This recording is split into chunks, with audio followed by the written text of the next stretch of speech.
Ouvre à Paris, on va vous emmener à la découverte d'un produit haut de gamme 100% africain sur la petite île de Sao Tomé, c'est dans le golfe de Guinée. C'est là qu'un entrepreneur français est parti s'installer pour relancer cette filière qui s'était peu à peu perdue au moment de l'indépendance du pays.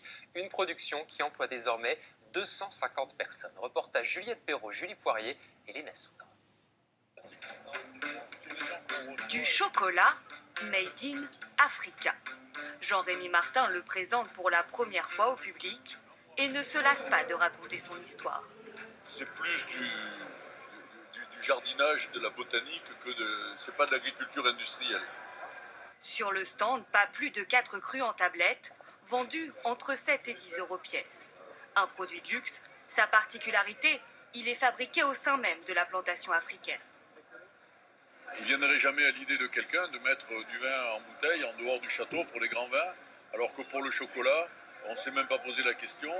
On produit du chocolat dans des terroirs exceptionnels et on fait du chocolat ailleurs. Son chocolat, Jean-Rémy Martin le produit à 5000 km de la France, sur l'île de Sao Tomé. Il y a 5 ans, il décide d'y reprendre une plantation centenaire, abandonnée comme beaucoup d'autres après le départ des colons portugais.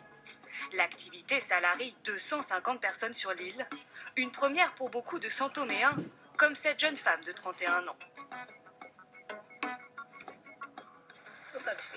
C'est mon premier travail. J'en suis satisfaite. J'ai 4 enfants et c'est ça qui me permet de nourrir ma famille. La plantation compte 150 000 cacaoyers répartis sur 200 hectares, récolte des fèves, séchage, torréfaction, moulage du chocolat. Contrairement à la plupart des productions, ici, tout est réalisé sur place. Une prouesse technique. On a été confronté à beaucoup de problèmes de logistique, à des problèmes d'approvisionnement. C'est complètement différent que de fabriquer du chocolat en France, où nous avons tout sous la main. Mais le défi a été relevé. Les clients semblent conquis. À la dégustation, on a beaucoup de plaisir parce qu'on ressent longuement ce chocolat. C'est très bien de sauvegarder des variétés anciennes ou traditionnelles et il faut le faire à tout prix. Voilà. Au-delà des amateurs, Jean-Rémy Martin espère désormais séduire les grands noms de la gastronomie française.